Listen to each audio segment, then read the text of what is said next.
They say money can't buy love, but I had to learn that the hard way. I am the owner of a multi-billion-dollar empire. Yet for 6 long months, I wore a faded blue uniform and scrubbed the toilets of my own company. I hid my wealth. I pretended to be a poor janitor earning minimum wage. Why did I do it? Because I wanted to test the woman I loved. I wanted to make sure she loved me for who I was, not for my bank account. My fiancée passed every test I threw at her, or so I thought. But last Thursday, everything changed. I walked into a luxury hotel room to surprise her with the truth. Instead, I caught her doing something so vile, so heartless, that it completely shattered my world. What I saw in that room changed my life forever, and it ended her luxurious life in the blink of an eye. Before I tell you the rest of this shocking story, please take a moment to subscribe to Crown and Karma Tales. Turn on the notification bell so you never miss an unforgettable story. And right now, leave a comment below telling me where you are watching this video from. I love reading your comments. Now let us begin. My name is Roman Vance. I own Vance International. It is a massive corporation with offices all over the globe. We make billions of dollars every year. I have luxury cars, private jets, and multiple mansions. But none of those things ever brought me real happiness. A year ago, I met a woman named Iris. She was beautiful, elegant, and seemingly kind. When we started dating, I was drawn to her gentle smile. She seemed different from the other women I had met. Most people in my social circle only cared about status. Iris seemed content with simpler things. After 8 months of dating, I asked her to marry me. She cried tears of joy and said yes. But a few days after our engagement, a dark thought entered my mind. Did she love Roman the man? Or did she love Roman the billionaire? I needed to know the truth. So I devised a plan. I told Iris that I had to go to Europe for an urgent, long-term business project. In reality, I never left the city. I went to the head of human resources at my own headquarters. I told him to hire me under a fake name. My new identity was Thomas, a quiet, older janitor. I grew out a thick beard and wore cheap glasses. Finally, I put on the dark blue janitor uniform. When I looked in the mirror, Roman the billionaire was gone. In his place stood Thomas the invisible man. For the next 6 months, I pushed a heavy cleaning cart through the hallways of my own building. When I wore a tailored suit, people bowed to me.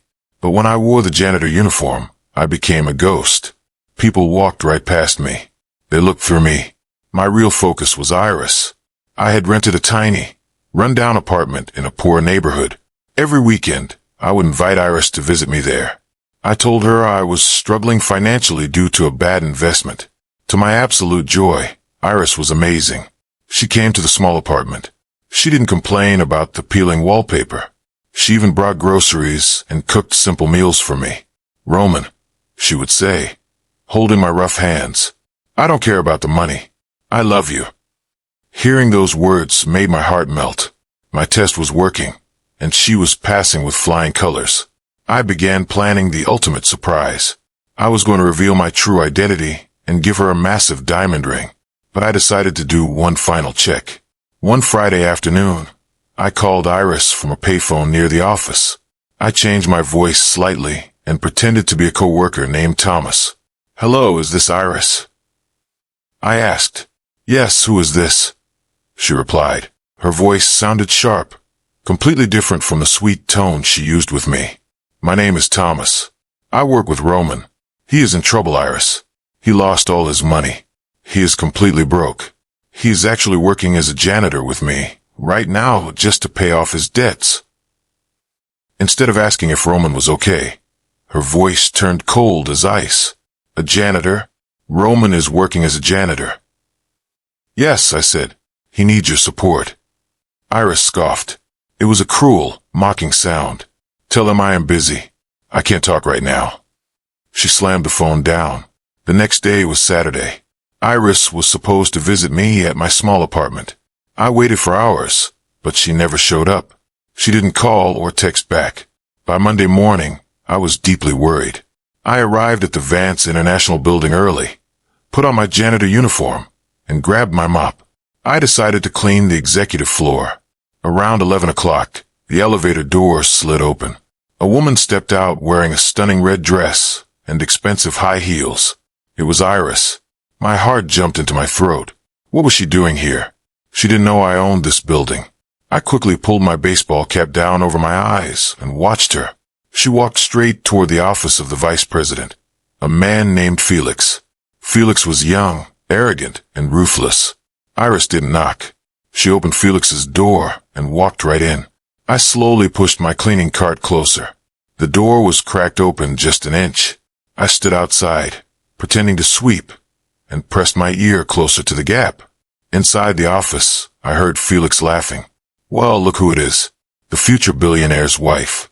What brings you to my office, Iris? Don't call me that. Iris snapped. That loser Roman is broke. A janitor called me over the weekend. Roman lost everything. He is scrubbing floors in this very building right now. Felix laughed even louder. Are you serious? That is hilarious. I always knew he was a fraud. Felix didn't know my true identity either. I rarely met him in person as the CEO. He thought the owner of the company was an old man who lived abroad. Then I heard Iris speak again. Her words cut through me like a razor blade. I had wasted months with that idiot, Iris said with deep disgust. I had to sit in his disgusting apartment. I did it all because I thought he was rich. I thought I was going to inherit a fortune. So, what are you going to do now? Felix asked. I am going to dump him, obviously, Iris said, but not before I get a financial settlement out of him. I will make him feel guilty for lying to me. You are a wicked woman, Iris, Felix purred. You don't need him. You have me now. Once I take over this branch, we will have all the money we need. Oh, Felix, Iris giggled. You are twice the man Roman ever was. He actually thought I loved him for his personality. It was pathetic. I heard the sound of kissing. My world shattered into a million pieces. The woman I wanted to spend my life with was a monster. She was a gold digger cheating on me with one of my own employees. I wanted to burst through the door, but I stopped myself. I took a deep breath. I needed to be smart. I needed to plan a perfect revenge. I quietly pushed my cleaning cart away and smiled a cold, dangerous smile. I went straight to my real executive office on the top floor. I sat at my large mahogany desk and called my personal assistant, William, and my head of security and technology, Neil. Within 10 minutes, both men were standing in front of me. Sir, William said, looking at my janitor uniform, is everything all right? No, William. Everything is perfect, I said, my voice calm. I need you to book the grand ballroom at the Grand Regency Hotel for tomorrow night. Next, send an official invitation to Felix, the vice president of marketing. Tell him the mysterious owner of Vance International will finally reveal himself tomorrow night. William nodded quickly. Understood, sir. And Neil, I turned to my security expert. I need you to gather all the financial records of Felix's department. Look for any stolen money or illegal activities. Neil smiled grimly. Consider it done, Mr. Vance.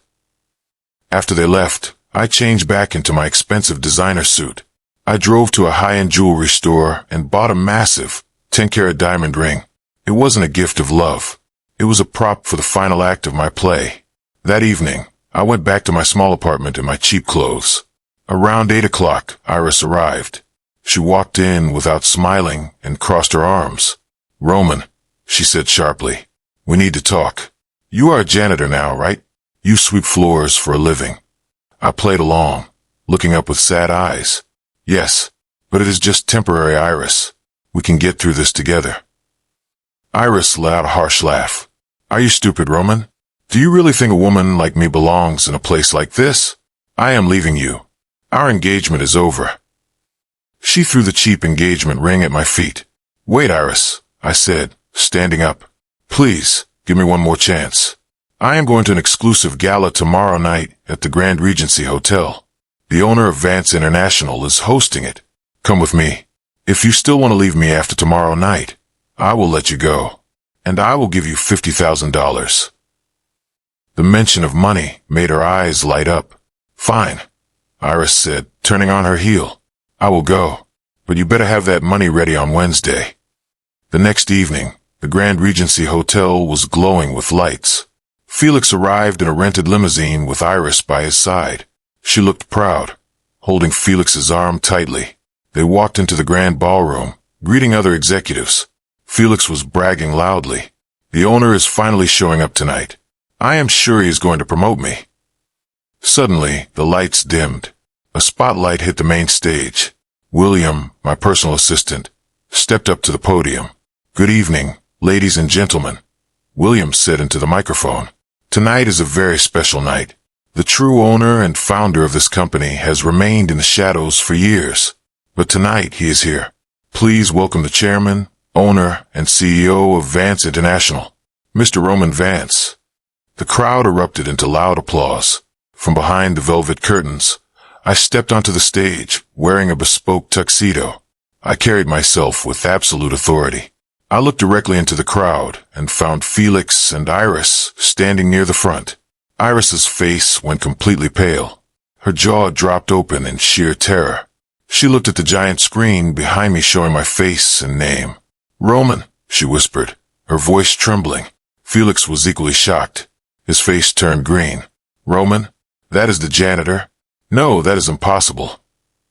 "Thank you, everyone," I said, my voice echoing powerfully. "For the past 6 months, I have been conducting a social experiment. I worked as a janitor in my own building. I learned about greed, betrayal, and deceit." The spotlight shifted away from me and shined directly on Felix and Iris. "Felix," I called out coldly. "Yesterday, Neil from our tech department did a full audit of your accounts. We found that you have been stealing company funds.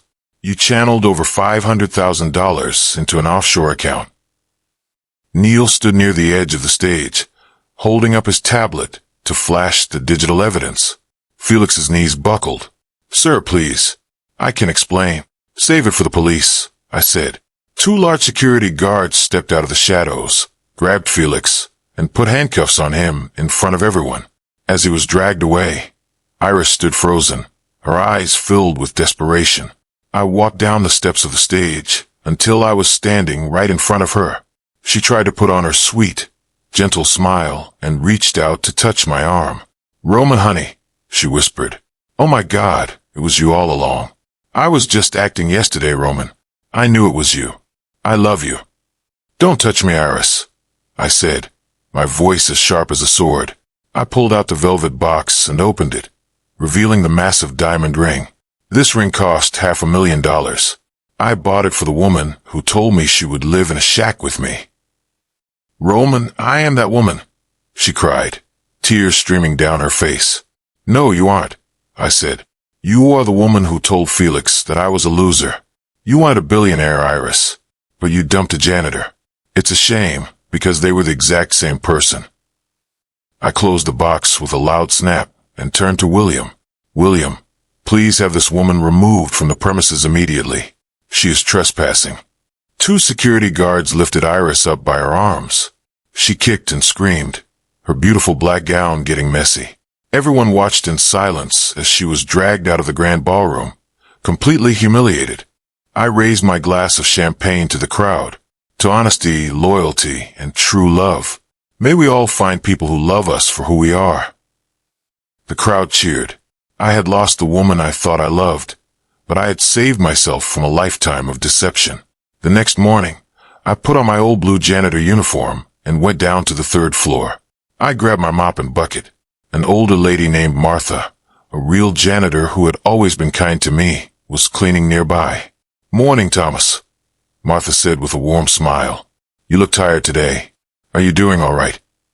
"I am doing great, Martha," I said, smiling back. "In fact, I have some good news. The owner of the company decided to double the salary of every single cleaning staff member starting today." Martha dropped her cloth, her eyes filling with tears of joy. "Oh my goodness, Thomas. That is a miracle. God bless the owner." "Yes," I said, dipping my mop into the warm water. "God bless him." As I cleaned the tiles, I felt the pain leaving my heart. Felix was facing years in prison, and Iris was completely broke and ruined. They got exactly what they deserved. True value is found in a person's soul, not a bank account. I am still Roman Vance, the billionaire. But I will never forget Thomas, the janitor. He taught me that karma always comes back to clean up the mess.